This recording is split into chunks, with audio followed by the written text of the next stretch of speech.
Hello, ladies and gentlemen, and welcome to the Nerd Herd Comic Book Club. Your number one stop for stellar reviews of volumes, arcs, or stories that us or yourselves choose. You can find us live every Wednesday on YouTube, Facebook, and Twitch, and the replay on all podcast networks. Take a seat, get yourselves and your opinions ready, as it's time to join the herd. But first, please put your hands together for your hosts, Shane, Phil, Scott, and Martin, as they kick off this week's discussion. Hey everybody, and welcome to the final episode of Season 3 of the Nerd Herd Comic Book Club, and also the final read of the Nerd Herd Comic Book Club. But we're not going to start on a downer. Let's start on a positive. This week we're going to be reading Sin City, The Hard Goodbye from 1991. This is a very easy one. Unlike Scott, I don't have to memorize names because it is written, it is drawn, and not inked because it's no color. By Frank Miller, the legendary Frank Miller. We've read many books over the Nerd Herd from Frank Miller. You know, we've touched on Daredevil, we've touched on the greatest book ever, The Dark Knight Returns. Dark Knight Returns, yeah. And we've also done another Batman Year One. So this is fourth Frank Miller. And this is the one that Frank Miller's, I would say, is well known for. So I'm looking forward to getting into this. Let me introduce everybody. This week, I'm joined by the OGs themselves. First, I've got Scott. Hello, Shamai. Thank you for joining. And we've got Phil. Hello, sup nerds? At the moment, Shane is away doing something we're not quite sure of, but he will join us soon. So let's get into seeing who's in the chat first before I go into our initial thoughts. In the chat, we've got Funky Gibbons. Hi, Liam. And we've also got our resident artist, Kevin Wells. Hey, Kev. How's it going? So, I am a little nervous about one person's view on this. So, I am going to start with him. Scott, give us your initial thoughts. You're nervous about my thoughts? All right. Wait, first of all, then, tell me why you're nervous about my thoughts. Sin City is a bit of a risky book, and there is some subjects in this book that is trigger warning. For anyone that's not read along, there are very sensitive subjects it does touch upon on this story. And I know sometimes Scott is a little bit hesitant with some of these things, feels a little bit more on the grittier side for these things. So, yeah, I think I kind of knew what I was getting myself into. Like, I've not seen the films, but I'm aware of them because there's two, isn't there? Yes. Didn't Sin City 2, wasn't it like a straight to DVD type of film? Wasn't it? No, it went to the cinema, but it was sort of it didn't do too well at the cinema. The first one did well. It was like 10 years after the first one and had the same cast and everything, but by that point, I don't think people were interested in it. They lost their momentum. Yeah, they should have kept that going. But yeah, I knew it was going to be gritty, but I had no idea what it was going to be about. I did enjoy it. It was cool. I think one of the things that, yeah, you know, I am sensitive, and we all know this. But you know, one of the things that made it easier for me to read was the fact that these issues were so small. Yeah. They were like 15 pages each, something like that, around there. Yeah. And yeah, it was kind of like, okay, cool, smash through that, done. And I think the fact that the art was, and I'm not making this sound bad, the art sometimes was quite hard to tell what was going on and what we were seeing. Mm-hmm. So that also made it easier to kind of get through. It was all just in my mind, and I could, you know, change it how I wanted, you know. But yeah, I liked that it was this kind of, it was essentially a murder mystery in a way. And he was just trying to get revenge, trying to figure out who done it. And then we have the twist about like Goldie's twin sister. And And then, but the bit I liked most was the fact that he was on meds, wasn't he? He was, his mind wasn't the best. It was, he had alluded to the fact that it would play tricks on him, and you couldn't always believe what he was seeing and what he was doing and stuff like that. And I like stuff like that, because then it puts it in my head. Oh, okay, cool. So has what we've seen so far in this book, has that been real? And all that kind of thing. But yeah, I'll talk more about all that later. You don't need to be nervous about my opinion. It was cool, right? Albeit a book from the 90s. I always find them to be like word dense and very, I don't know. It is like a paid per word type of thing, but I enjoyed it, and there was a lot of narration. That was good. I prefer that sometimes. Yep, this book had a lot of narration, and I think a lot of that is in Marv's head. And I will say, before I jump onto Phil's opinion, I didn't give a synopsis. For anyone that's listening that hasn't read along, the Sin City: The Hard Goodbye is following the story of Marv. Marv is a ex-criminal that's in and out of trouble, fights, stuff like that. He has a very one-night stand with a stunning woman called Goldie, and when he wakes up the next morning, Goldie's been killed with no mark on her, no sign of any evidence of what's happened. And then all of a sudden, we get the police. The police turn up.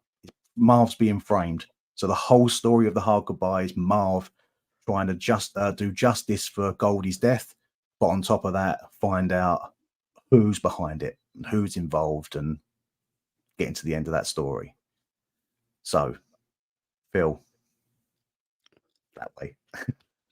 What do you think? Freaking loved it. I thought it was great. Oh, hey Shane. Hi Shane. Hi. Welcome. Hello. To be honest, I mean, there's a lot of nipples in this. There's a lot of women with their boobs out quite a lot. Ah, Phil. And Frank, I'm not saying it's a bad thing, but it's like never a good thing either. I mean, Frank Miller's known for kind of doing that in some of his books that aren't Batman, essentially. But it doesn't detract from the great story that it was. I thought it had kind of moments where you kind of thought this is like just the Dark Knight in a more darker city. He's on the rooftops with his coat, but like Batman's cape. And obviously this troubled individual trying to do the right thing, would question himself every time. Like say Scott mentioned there with the medication, like the guy doesn't know if it's reality or whatever. And yeah, I thought it was superb. I am a fan of the movie. I loved the movie when it came out. Loved the movie. And that's not just because it introduced me to Jessica Alba. I loved the movie. It was really good. And reading this now, I mean, what was the movie? 2005? So nearly like 18 years later, I've read the source material and I love both of them. And I really want to watch the movie again. But I have questions they asked, not about this story. Obviously, the movie, if you recall, has the Bruce Willis story and it has the Clive Owen story. Are they just the next two volumes in Sin City? Yes. The movie touches upon The Hard Goodbye, That Yellow Bastard, and what's the other one? I had it all memorized. But there was another story that touched on it. There's three of the stories, three of the volumes, and it's sort of cut up as well. I think That Yellow Bastard is cut up into two parts. That Yellow Bastard is the one with Bruce Willis. Yep. And the other one, I can't remember the other story now. I'll check that when we're moving forward, but I will get that other story. Dame to Kill For is the sequel movie. That was when it came out 2014. Yes. I think that may be volume 2. Yeah, A Dame to Kill For is the sequel, but also in the second movie, Frank Miller actually done two separate stories for the second movie that are not from the books. They're exclusive to the movie. Oh, okay. I'm trying to think. Is that called like The Big Kill or something, or The Big Time or something like that? That is it. I think The Big Kill. I think that's the one. I think you've got it there. The Big Kill, which is the story with the police officer and I can't remember her name, Brittany Murphy. Brittany Murphy's character. Yeah, that's right. Yeah. And like, I mean, it's obviously good now to see the source material for that for the first movie, and I want to read on. I thought it was great, and I think we kind of messaged today that I was on page 90 or something, and so I had a lot to go. Now the first 90 pages were really quick.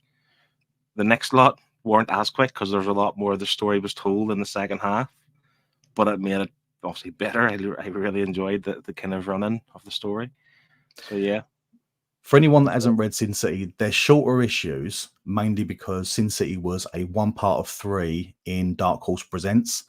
It was part of an anthology release. So this is why the stories are very bite-sized, because they are smaller parts of the issue. But obviously, as Frank Miller's story, I think I read online, he was only going to do 10 parts. That was the initial part. So I think when it went above that, I think it grew bigger than what he was expecting. So that's why it evolved. In the trade that I read, there was a quote at the end saying he wasn't expecting to go as long as he did, but he couldn't help it. He blamed Marv. It's Marv's fault. He just made me keep writing his character. But I mean, the themes are dark. There's obviously murders, but there's like what's the word I'm thinking of? Cannibalism, where the guy was eating like the women, and he's also only targeting prostitutes and all the rest of it. So it's based on Sin City, isn't it? That's what it is, and you can't help but think there's parallels between it and Gotham, but this is just a little bit more like menacing, a bit darker, a bit. I'd rather live in Gotham than live in Sin City, if you know what I mean. You can tell there was no restrictions with him on the story of this, because he wasn't tied down by a license. This was him letting his hair down and going full on. As Shane has joined us, Shane, what are your initial thoughts on the story? Well, I love a whodunit. I love a crime noir type story. I love the way Frank Miller tells a story. I just don't enjoy the way he draws a story. I wasn't a massive fan of the art in this. Massive fan. I was not a fan at all of the art in this book. Well, for one, I don't like black and white books. I let the spirit go because there's red now and then, so I'm okay with having that to like punctuate things. But I was expecting that. I was expecting, some massive red splats of blood in this just to accentuate the murder scenes, but there was none of that. So I'm not a massive fan of that. And until we get to, I can't remember what chapter it was, where it's just all rain, like that was done fantastic. The rest Phil's of the book, favorite. Not a massive fan before then, but the story was fun, very predictable, cliched. It's not fair to say that now, 30 years later, because maybe it wasn't cliched in 91, but today it's been done to death. But it's fun. As much as it was graphic, I had fun reading it. Because I think we can all agree Frank Miller was one of the pioneers of edgy comic books coming in out of the late 80s into the early 90s. So this was, as I said before, this was one of his books where he sort of let his hair down and writ it how he wanted, and he didn't hold back, because as you can tell from a lot of the story, there's a lot of things that are mentioned, and the way terminology is used is definitely from that era. So initial thoughts done. Let's move on. I want to move on to the artwork. So I know Shane's touched upon the artwork. I'm going to go back round to Shane again. So Shane, start us off. What is it you dislike that much about the artwork? What I disliked about it is the flatness of it, because it's black and white.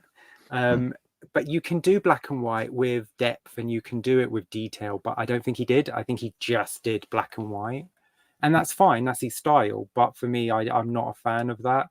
Like, I didn't enjoy The Walking Dead because, like, the comic books of that, because I find it very flat and very dull. But now that they're recoloring it, it's actually quite good. But that's a personal preference. I'm sure there's loads of people that love black and white books. But the difference is, when we read Self-Storage, that was a black and white, but it was gradient, and it was detailed, and it had texture, and it had all these different things that you forgot you were reading a black and white book. But with this, it's just every single page is very obvious. All the only color he has to work with is, or the only ink he has to work with is black. Because I know. Did he work with white on a black page? Ooh. Dum, dum, dum. I have brought something along because I know Frank Miller's artwork in recent days does get scrutinized a hell of a lot. I have brought a scary page As along well to it show should. everybody, and there is a scary page. Jesus. Frank Miller currently. So I'm not silly. I know He Frank can't Miller do is depth, can he? See He that- can't see do that's- like that's this. a He can't picture. draw a person like this, head on. Like, it's that's a October cover. And now, nearly. So I can scare people. Let's just do it one more time. Let's just scare you one more time with that. For anyone that's on the podcast, it is Frank Miller's Wolverine, which if anyone is collecting single issues, you will know about this cover because so many people have spoke about it. just makes me want to say UK hun. Like, Yeah. like to be fair, like, I know he's a respected guy in it massively, but you can't have that on a cover. You know, like, I'm sorry. That cover is horrible. There's no question. Horrible. But And the art charge in this for it. book, the art in this book is not horrible. I'm a Yeah. big fan. Yeah. Just like I'm a big fan of The Dark Knight Returns. There's a page in this book that is taken from Dark Knight Returns. You know when Batman's in his armor and he's kicking Superman in the face? Yeah. Kevin is kicking Marv in the face in the exact same position. It's like He he is, literally took yeah. that page and sketched over it. Traced it. I've seen Yeah. this. Yeah. The back to what kind of Scott said about, like, is it black? Is it white ink on black? Like, for example, the rainy pages, it must have been white on black.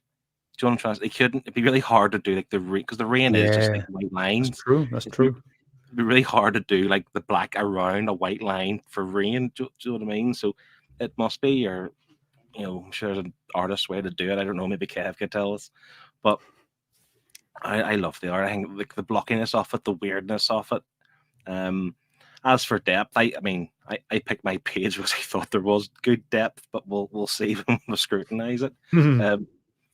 No, I'm a big fan, and the fact that it was just black and white. And to be fair, I hadn't watched the movie, and I can remember the yellow guy in the movie, so I was expecting splashes of color in this myself. Maybe it comes through in other volumes. I don't know. For any of our listeners, we've just lost Martin, the host for this evening. He'll be back. He's all right. He has dodgier internet than Scott used to have. Remember back in the day, one of our older shows? Oh, Jesus. Yeah. No, I think he has problems with his computer lately. It's not the internet. It's something in his computer that's messing up. But yeah. Was that your opinion over with on art then, Phil? I'm happy for you to jump in the art now. Just Oh, okay. All right, thanks. I read it in 2 sit-ins. I read the first 100 pages, then I read the next 100 pages, and it kind of, I didn't notice this until I started to flick through it again for tonight, and the art on like page 1 is a lot more, and I've used this word before, and you can't use this word for art, but it was more legible than the art towards the end. It was a lot more clearer. You could see Marv's facial expressions a lot better, and it just seems the further you get along, I don't know if that was on purpose, if that was the vibe, if it's supposed to be like getting moody, or you know what I mean. Like I don't know if it's supposed to be a play on Marv's mind just breaking, and we're not being able to see everything as clearly. But that's what I noticed. It was good and clear and easy to look at the start, and then as we get along, it's less legible. see, I'm wondering if that's down to like what we when had you- said about, with the fact that he didn't mean to write this as long as he did. Yeah. So He just got bored at the end and just Yeah, he rushed it. just- Like when you're writing a letter, at the beginning of the letter, your handwriting is perfect.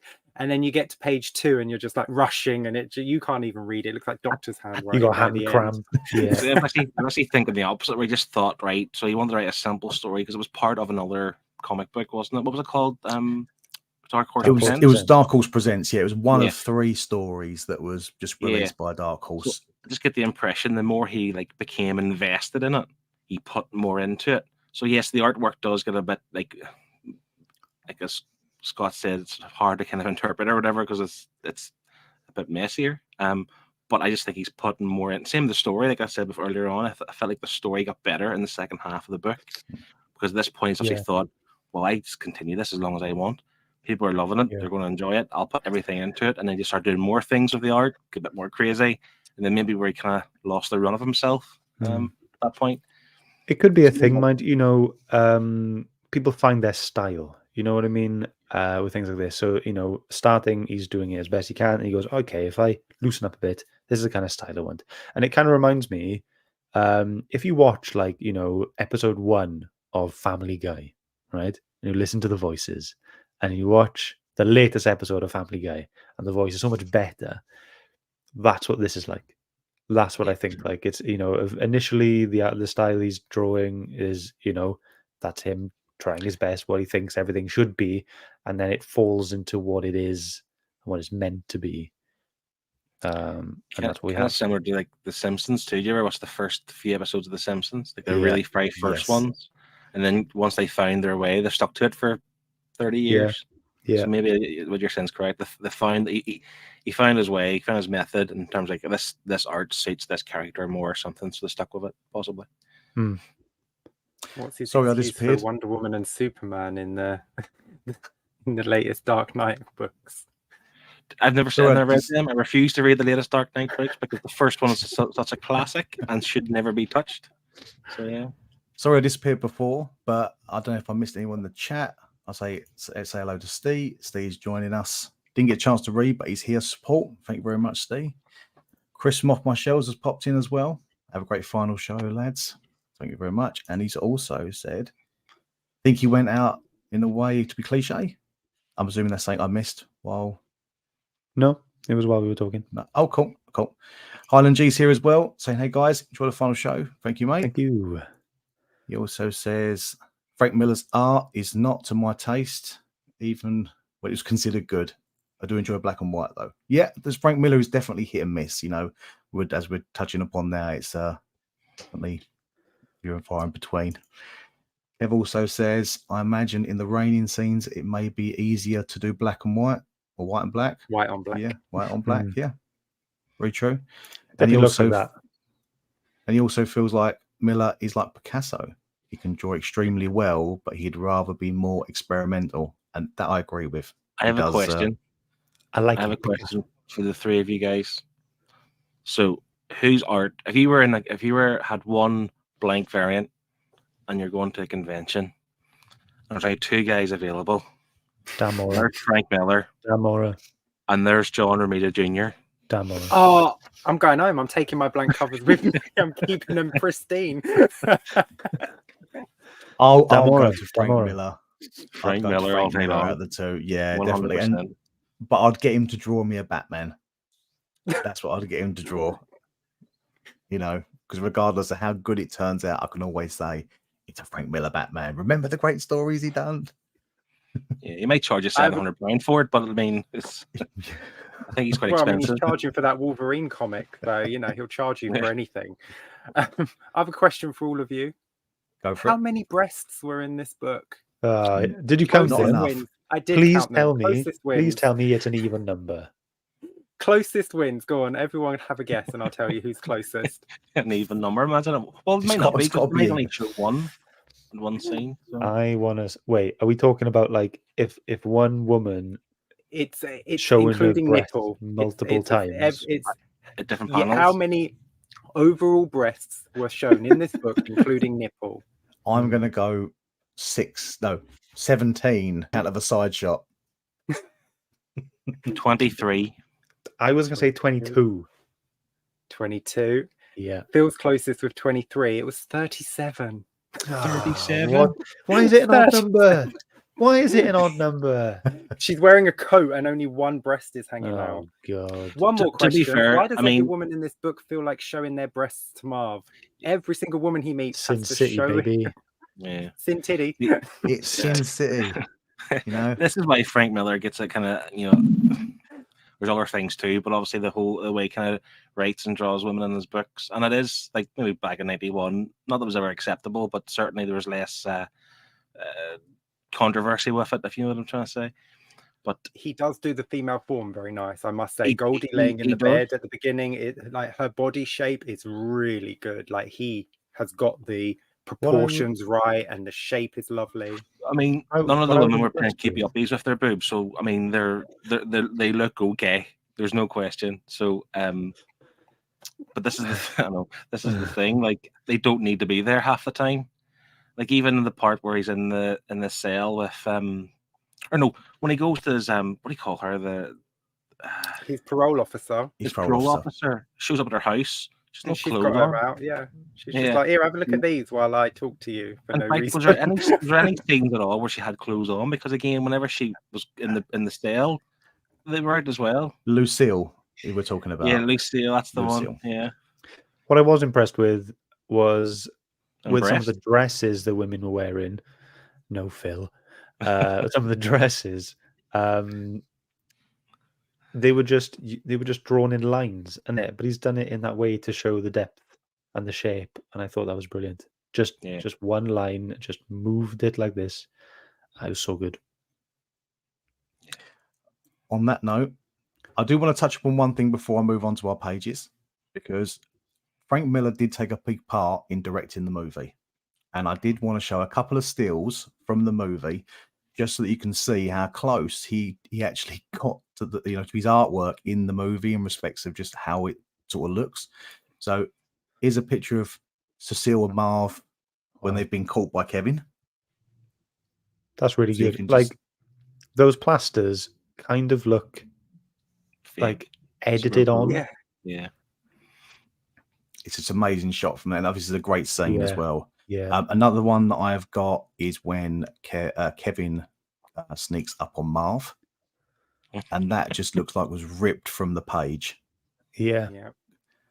because I His love Charlie the Brown detail. shirt. Yeah, the Charlie Yeah. Brown shirt with the and obviously, for anyone that doesn't know, obviously Marv is played by Mickey Rourke in the movie, and Kevin is played by Elijah Wood, if I remember rightly. Yeah. Oh. And I've got one more shot when Marv was taking I out think the I bet you- priest. Yeah. And if you didn't notice this when watching the movie, the priest is actually played by Frank Miller himself.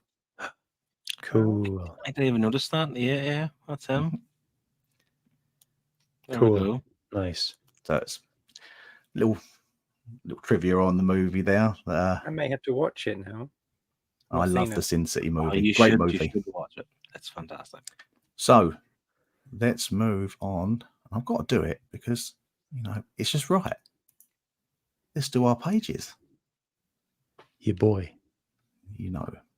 So let's go to. I want to start with Scott. I want to start with Scott's page. Yeah, buddy. So Scott, Here we go. This bit tickled me in the book.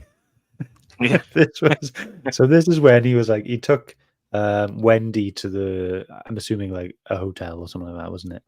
And she's on the bed, he's on the settee, and she looks just like Goldie, and he's like, I'm trying to imagine it from like a man's perspective now. He's madly attracted to this woman, and he's kind of that kind of side eye when he's lying on the settee, and he's like, I might have a shot here, essentially. Hmm. And I love it. It's the window panels that get me. Reminded me of like a Wes Anderson film, where everything's like dead center and straight on. It was just like that. So I'm just imagining this in like live action, just him getting up, walking over, hey Goldie, hey Wendy, whatever it was, and then the big slap, and then him going, oh yeah, my mistake, sorry, like goes back. I just absolutely loved it. And whilst this is a serious book, this is this page was purely for comedic value in my opinion, and I loved it. I like this Yeah. one too. I think this landed well. This sort of comedic moment as well. It was very well done. I think I should say that Wes Anderson is one of my favorite directors as well. So I love all of his films. So this kind of shot for me, loved it. Perfect. Yeah. Cool. So Phil, do you want to tell us about your page? What First the of hell? all, It's I not want- rain. I wanted a page in the rain, but even though Shane was late, unfortunately, I wasn't first to get that. So, 2 reasons. Because I really like the depth they tried to show in here, obviously in terms of like the perspective going down the staircase in a way. But like, really, I mean, there's obviously detail in the police officers, or the Red Squad, whatever they are. But like, it's Batman. Do you know what I mean? Like that is Batman. With his coat and his cape and whatever else. And I mean, I love the art through the whole thing. To be honest, there's quite a few pages I could have picked, but I just settled on this because I like the use of like the awkward shape and do you know what I'm trying to say? Like the awkward perspective of the scene type of thing, and obviously, of course, because Batman's in it, so I'm going to pick it. So timeline this for me now, right? When did Frank Miller do Batman, and when did he do this? Well, Batman was before. Was it 86 was Batman? 86 or something. Right. Yeah. Okay. Cool. So this is probably one of the first titles he done, indie titles, after his fame on DC and Daredevil as well. Because Daredevil was around the same time as well, wasn't it? Late 80s. Late 80s, yeah, but we went after Batman, like 88 or 89 or something. Yeah, so he's moved from Batman to Daredevil, and then he's moved into an indie, which is Sin City. So I'd like to now go on to Shane's pick. Phil's pick. Was this going to be your pick as well, Phil? It was. Yeah. I mean, yeah, like I say, I wasn't a fan of the art. I wasn't impressed really with anything until I turned the page and I saw this, and just the rain just bouncing off him and just sort of creating him. Like it's like he's not there until the rain touches him. It's like a spectre. Yeah. It's just absolutely fantastic. I got like Invisible Man vibes. Like it's just so cool, and it's just lines. It is literally just lines. Yeah, I thought this whole scene in the rain for like 3 or 4 pages it was really good, because I think he was talking about how he thinks in the rain, and now this is where it became a more crime noir book, because the start was more like, okay, here's the incident that happened, but now he's thinking about it. Now this is the crime he needs to solve. Here's the people he needs to go after, and it's Rourke, and he's starting to piece things together now in the rain. So yeah, the whole scene was really good, but that page is really cool. Like Shane's saying, I mean, okay, all art is just lines, but this is literally just like lines. If you know what I mean, there's no, like, they're all straight lines. There's nothing else to it. It's like a scribble page, isn't it? It's very he sort of created an epic picture here out of next to nothing, really. I wonder if he put something down on the paper and then did all the lines and then peeled it off, like tape, to get the lines perfectly straight. He just put some tape down in the shape of him, just went over it and then peeled the tape off to give that pop of white. Yeah, that's like those like paintings you see in New York where the guys put like cardboard down and spray it, then put our cardboard down and spray it. Next thing you get like the space. Yeah. Good. But here, Steve's made a good point that this page would 100% make a great wall art piece if you had this. Oh yeah, definitely, absolutely. 100%. Even if you didn't know what it was, if you didn't know it was comic related, if that was in like a shop that sold like pictures and whatever else, people would buy that randomly. Think it looks really cool, looks really different. Would buy it. Yep. And you're like, haha, we got you. There's nerdy pictures on your wall. This is from a comic. We got you. Nerds win. And Chris has confirmed it was Daredevil to Batman. Well, there we go. We're not very good at this, are we? No, not remembering anyway. We've had no pictures from the viewers, so I'm going to go straight into my pick. My pick jumped out to me for a couple of reasons. I sort of like the fact that he had blam being big words taking up best part of the page, but also hid a picture in the background, which is what I like. They are panels, aren't they? Utilizing it. But also I love what Marv says in this scene. This is an iconic phrase from Marv: worth dying for, worth killing for, worth going to hell for. Amen. Because it's this point is when he completely blows the head off the priest, after he announces that Rourke is the one that's involved. So I thought that was a really good page. How many times did he shoot him then? Because it says blam 3 times. I'm going to say three maybe. times. I'd say 3 times, yeah. 3 blams, I'll say three three. times. Blam, blam, blam. Blam, Done. blam, blam. That's 4. That is. Oh, Black Betty. Blam, blam, blam. Right. I wanted to, before we move on to a little bit more about the story, I want to quickly go over a few covers that I found in the back of the trade paperback. Can I hold you? Go for it. Kevin actually did send a photo in, Oh, did he? Oh, and I've just added it on. Here it is. oh I was doing apologies. it too. I didn't There you notice go. he sent one You through. beat me to it. I'm a whiz kid at tech, bro. So Kev said, here's his page, by the way. Kev said, I like the pacing in this page. It feels like the scene is in slow motion. Also, throughout the book, I really like the use of shadow and light. There we go. It's an amazing page. It's things like Yeah. this here, like this was Wendy, wasn't it? When she Mm. attacked him. The Goldie Even- reveal, but not Yeah, even the use of her hair. It's a thin outline of hair. There's no strands of hair type of thing. It's just really cool the way it's done. She's blonde. Yeah. And I like the way it's done in the movie as well, in this particular scene, because it does get that feeling of slow motion when she's turning the car. For anyone that's ever seen the movie, you get that vibe from it, because it's quite a full-on scene when she runs him over countless times. Wow. But also Goldie as well. Goldie in the movie is the only one that's in color. Her sister Wendy is black and white in the movie. So Oh. you get a distinction So between if you both. if you didn't know the story, would be your tell? That would be the kind of thing that you Yes. go, wait a minute. And you Okay. notice that even more so in the sequel, because in the sequel, one of them is a prequel story to The Hard Goodbye. And you see Wendy and Goldie standing next to each other, and Goldie's in color and Wendy's in Ah, black it's a and white. sequel, prequel, a pre-sequel, Sequel, prequel. a pre-sequel.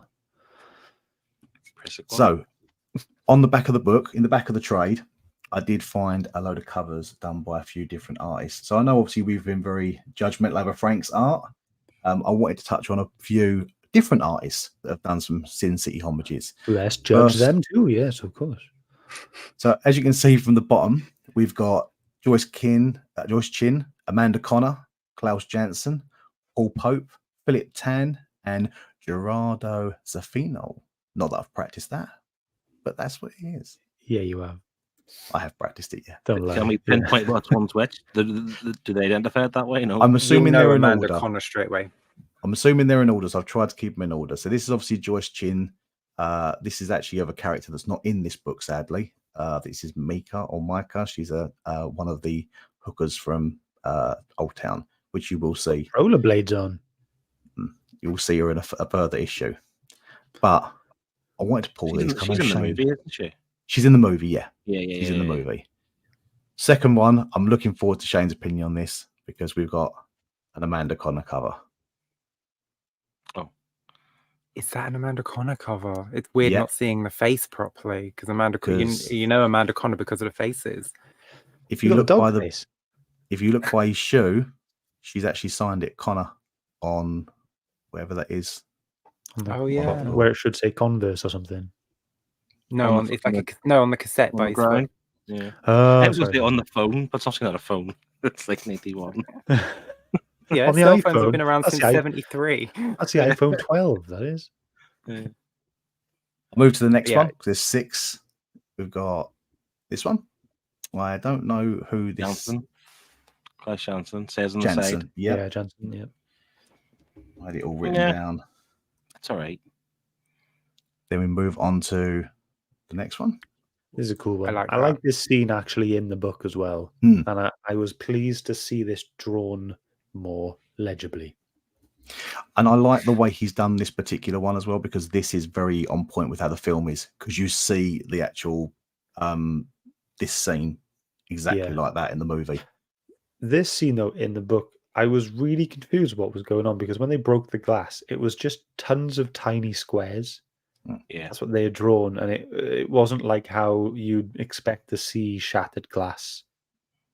It was just made up of tons of squares. So that kind of threw me off. And it took me a long time to actually figure out what was going on and who was what Safety and glass. where. Yeah. Well, yeah. But it's just hard As to look at. I much- think that's when you need colour for a scene like that. Very You true. just have As much very as I love noisy- Amanda Connor's artwork, this is my favourite one of the pick. Oh yeah. Who is this one? This is a crazy picture. I don't know who it is because there's nothing. Well, this is Philip Tan. Sorry, Philip Tan over to the left. He's labelled it. As you can see, yeah. you've got I like the it. wolf. I like it. You've got Goldie. You've got the angel Goldie touching Marv, and then if you flip it upside down, you've got Kevin. Kev's there. Yeah. Resident artist Kev. Not quite resident artist. He's Kev. made it. And then the last one in the book is this one. Oh. I can't make out the signature. I think this is the one that I've practiced. Yes, it begins with a this Z. would be Gerardo Zaffino. I think that one's my favorite. I think Marv Same. looks awesome like that. This is my favorite as well. Very Solomon Grundy-esque. I like that. Yes. Yeah. I'm glad you said that because something jumped out at me when I looked at this page before, and that's what it is. I agree. Very, very I cool. agree. So that's the pages.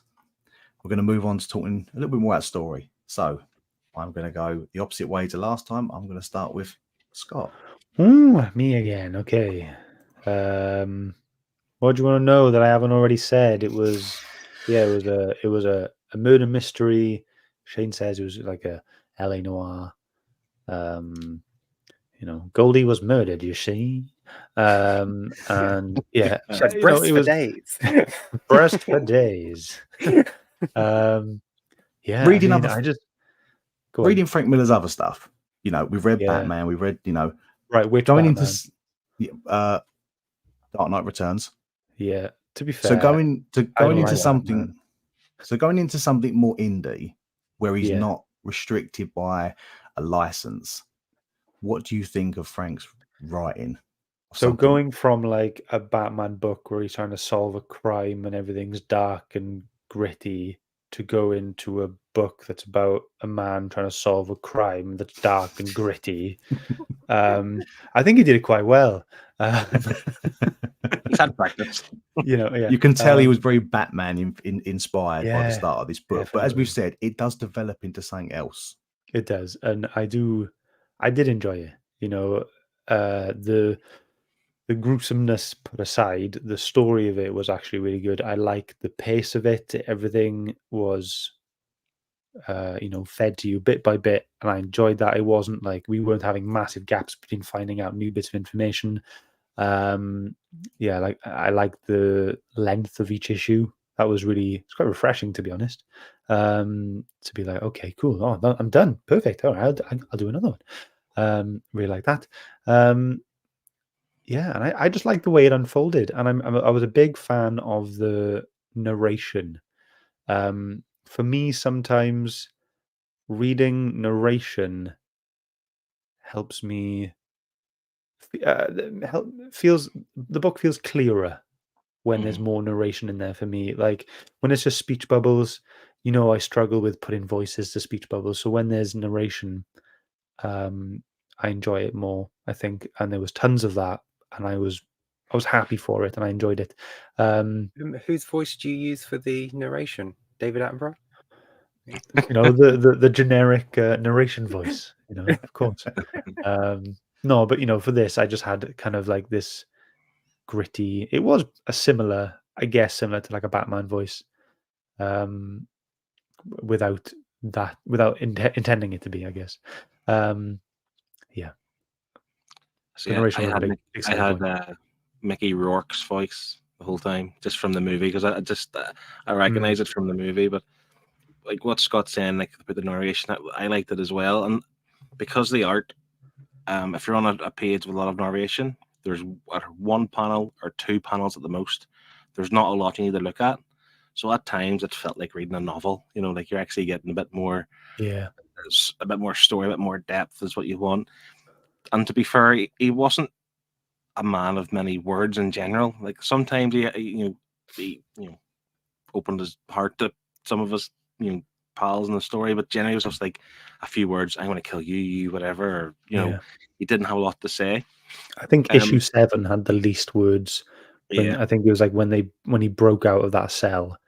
Yeah, and I remember just going, okay, let's go, and then I'm done. Issue 8, okay, move on.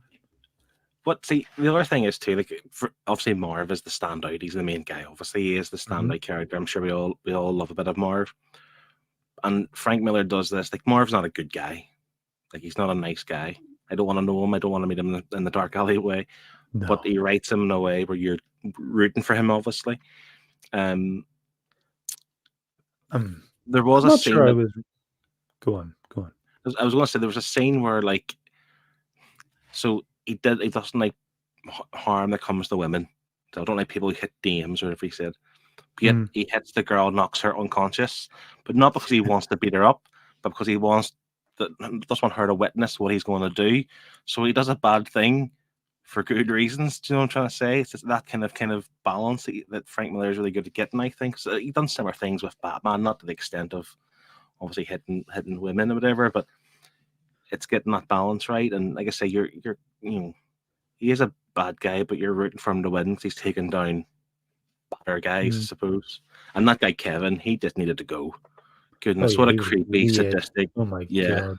Oh, and I'm glad you've mentioned that actually, because as much as Marv is such an amazing character, I wanted to maybe touch upon a couple of the side characters because there is some really quirky side characters in this story.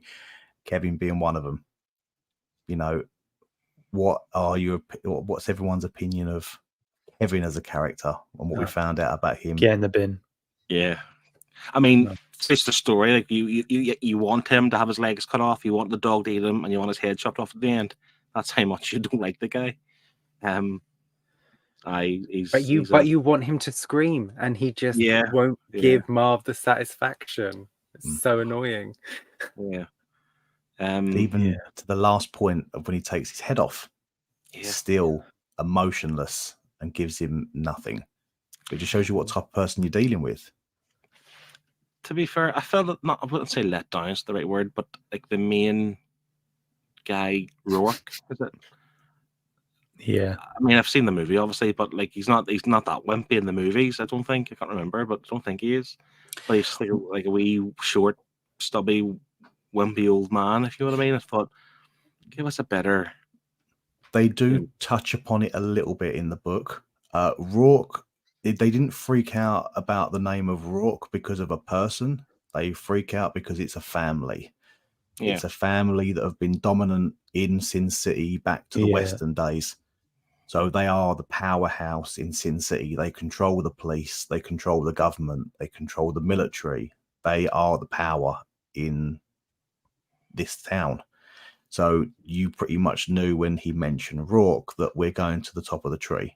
We're not dealing with some just run-of-the-mill hitman that's took Goldie out. It's an order from above, which in the movies you do see this Rourke, but you also see other family members from the Rourke family. So it does touch upon more in the movies, sadly, but you have to read on to know more about the Rourke family. Have you read the whole thing yourself? I have not read the whole thing. I have read this before, and I want to go further on, but I do own the big damn Sin City there that would literally kill someone if you dropped it on them. It's that big and heavy. It's that big. I didn't want to even pull it off the shelf to show everybody. Can I ask a question?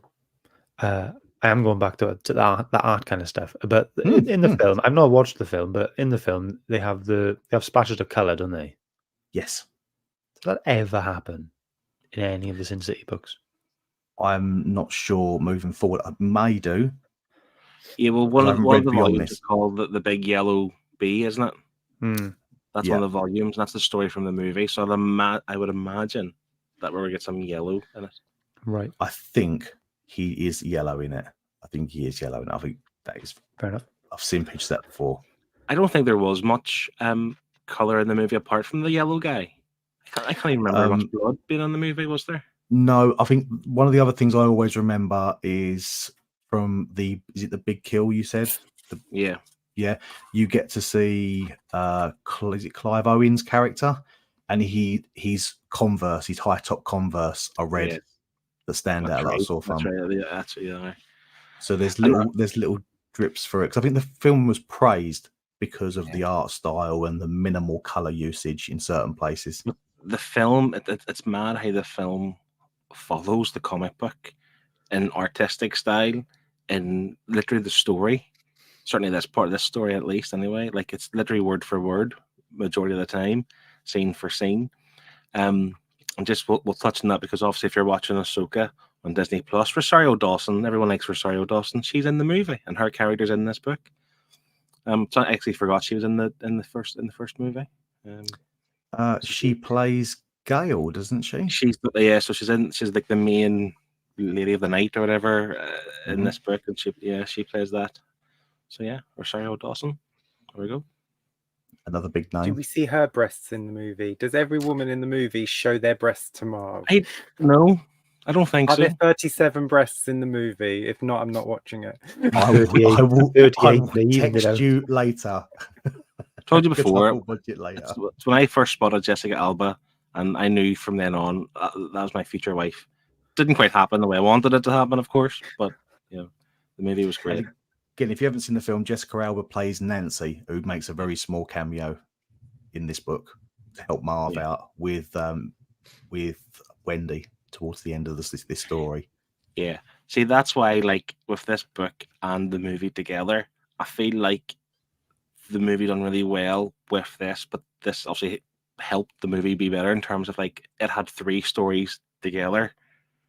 In fact, that Wendy was in this book, but she plays the part in the Bruce Willis story, doesn't she? That's her main story in the film. Yes. Bruce Willis, I can't remember his name, but Bruce Willis' character falls in love with her type of thing. Callahan. Yeah, Callahan, that's the one. So the fact that she's in this book, it's like if you're planting little seeds to create like a bigger overall world or series, you just plant little seeds in each other's books and stuff. And it's cool. That's what I like. I am noticing we are getting very close to that time. So has anybody got anything else to add story-wise about it? I feel I can carry on talking more, but we're very restricted on time. Anyone got anything else? Can you just highlight Chris's comment there about the flawed character? Because I think that's the fact that he says there you don't mind him dying too, not a hero.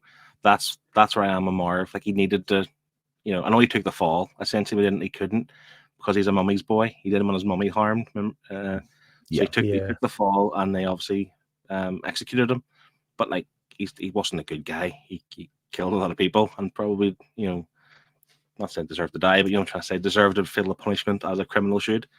I so didn't feel bad. Yeah, I didn't feel bad or sad or anything like that. It felt just. Yeah, but I like the way he was okay with it too.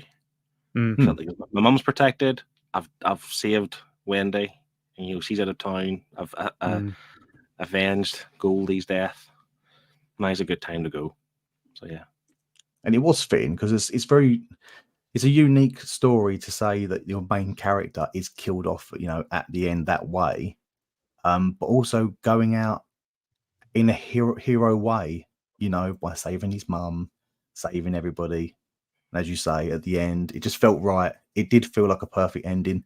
And that scene of him on the electric chair, that's quite an iconic picture that everyone always calls back to in this story. That little layer with him being a mummy's boy, like having that, obviously everyone loves their mum, but you know what I'm trying to say, like this big brute of a guy, like that's his mum, so he goes to her house to get the gun to get Gladys back and stuff, and they have a little conversation, like he just loves his wee mum. I like it. It's cool.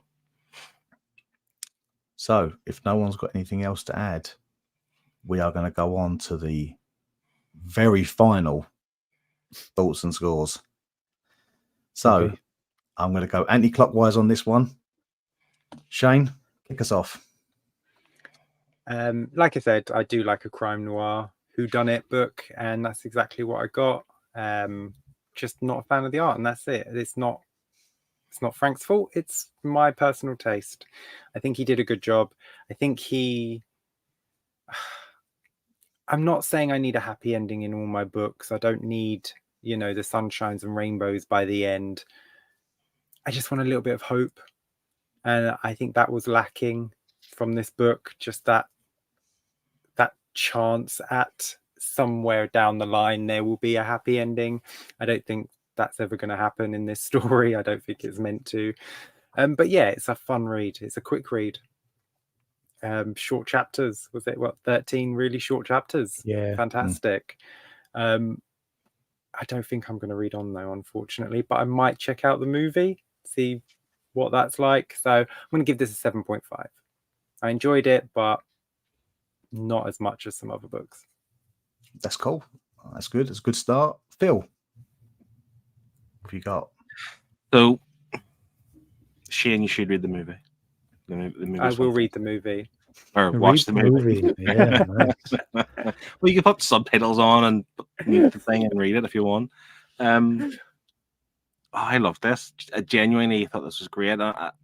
You kind of like Preacher a few weeks ago, that it's pushing boundaries. I think it's pushing, but it hasn't went that far yet. I know obviously people, we'll talk about me not liking Hotel, but again, different context. But this context, I can go to the extreme if it's done correctly, and I think it's done here. It's purposely trying to make Sin City terrible. Like that's what's aiming for. And Shane mentions hope. There is no hope in Sin City. I think this is a dire place to be. I really liked it. I'm a big fan of the art. I've always loved Dark Knight Returns, and I like this. Granted, his covers are stinking, and I wouldn't want to see him do too much current art. But for these books and he's done before, like, I'm a big fan. Love the use of the black and white.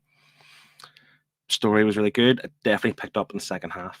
So I'm gonna go high, but I'm not. It's not a 10 out of 10 because it starts off slow. The art is fine, but then it does definitely shift to another direction. And the way I liked it, by the way, towards the end. So I'm sitting on an 8.5. I genuinely enjoyed it. I want to pick it up. I'm going to grab it, not grab the big damn Sin City omnibus because I like my knees. So maybe buy like the absolute editions or something like that. Cool. So, cool. Okay. Thank you, Scott. Nice. It's a short and sweet one, I think. There's not much more for me to say, really. I enjoyed it. It was cool. Not my bag. It's not something I do think I would read on with, but that's not the book's fault. That's me. Yeah. Really good art style for the type of book it is. I think if it was a colorful one, I think we would have lost the mystery and the vibe and the darkness of the story as well. So it was a good choice, and the flow of it was good. When more clues were added, really enjoyed that as well. And yeah, that's it for me. Big fan of the narration. I was happy with that. I'm going for a 7. Cool. I'm happy with that. That's good scores. Anyone in the chat, this is your last chance to get any of your scores in. You got a couple of, well, maybe a minute before I wrap up. But Sin City is a very important story for me. I love the movie. It's what made me get into reading indie titles. It's also, which I haven't told anyone before, see, The Big Dan Sin City was my very first omnibus size book that I bought. It was the book that got me started into the collection. So Sin City is one of those stories, and I also own the big deluxe editions as well, the all 7 deluxe editions with the extra Frank Miller artwork. And Nice. I love Sin City. This was going to be a big one for me. I do love the artwork. I love Frank Miller's work. I like everything that he's done, despite what he's done recently, but I love his older work. The story's great. I never get enough of this. This is a story that I will read again and again and again, because I just enjoy it so much. It's just as much as I've enjoyed the movies, which I watch again and again and again, and I own them on Blu-ray. I've got them on DVD. I've saved them on Amazon so I can watch them whenever I want. Sin City across the board is a winner for me. So I'm going to go high on this just because of my love for it, and I'm going to go for a 9. Nice. So, Thanks. anybody else in the chat? Looks like all the scores are in. Mhm. So let's go through the scores on the chat. We've got Kev as coming in with a 7.5. That's fair. No comments to add. We've got Chris from Off My Shelves, he said, the series overall might not score this high, but for me, the art, story, characters, it all comes together. And I've read it several times now and love it. Love its flaws and strengths. 10. Lovely. Thank you, Chris. Love you for that. Thank you. Also, Adam, Comic Bound. It's a name I haven't seen in a while. How's it going, Adam? Adam comes in with a 9. Straight up 9. I don't think he's put any comments about it, but he said he had to quickly try and finish the book tonight so he can give a score. Thank you, Adam. Appreciate that. So, Scott, you're the man with the numbers. I am. What if I just went, no, you should have done that. I can't do that. You're the host, Martin. This is Yeah, one come time on. you have to No. host. I'm That's sorry. fine. That's fine. So, with the guys in the chat, their score with a 7.5, a 10, and a 9, that brings us to an average of 8.8. Ooh. Now, bear in mind, to reach the top 10, it needs to be 8.3 overall or higher. So, adding that to Philip's 8.5, Shane's 7.5, my 7, and Martin's 9, that gives us an average of 8.2. Oh. So let's have a look at the scoreboard for the top 10 at the end of season 3. Sin City hasn't made it onto the top 10. But if it scored any higher, I would have knocked myself off because Power Rangers TMNT was my pick. Yeah, I'm disappointed it hasn't hit the top 10, but it's coming. the only- It's It's coming. the First only 8.2. It's the only 8.2. So I am pleased with that. I'm pleased with that score. I'm glad everyone enjoyed it. And yeah, my first and last pick for the Nerd Herd. So I'm really pleased with that. Now you did some Herd's choices, I'm sure. You did. A couple, Yeah, you but did not this Batman. season. No, TMNT. Well, TMNT. Yeah, But two you know- TMNTs. Yeah, the crossover ones. But as your your first official pick, I suppose you didn't do too bad. Well No, done. you did great. I'll man. take You that. did great. That's a win for me. I would like to have got top 10, but I'll take that. It's good enough for me. It's top 10 technically with all the I would joint like to books. reduce my score for Power Rangers TMNT. So can I do that now? So have we got anything else to add? Anything extra? No, there's nothing else to add really. We are going to be doing a end of show. Instead of an end of season show, we can do an end of show. We're going to wrap up the whole 3 seasons. As always, I'm going to do my stats. We're going to see overall who's had the biggest scoring books and all that. It's probably Phil. Yeah, but we'll do it anyway, all for a bit of fun. We'll include the Herd's choices in there as well to see how all that goes. And that is it. But we'll do that Saturday at 9 p.m.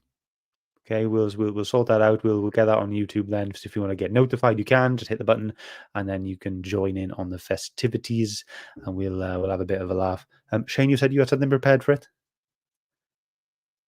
No. Right. I have a quiz. I have Yes. a little Nerd Herd Cool. quiz for you 3 to play. Nice. Oh. That'd be cool. Looking forward to that. But yeah, it should be a good laugh. We'll talk a lot, and you guys can join in as well if you'd like. But that's it. One more thing to do. Martin, Get your waves out.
Bye.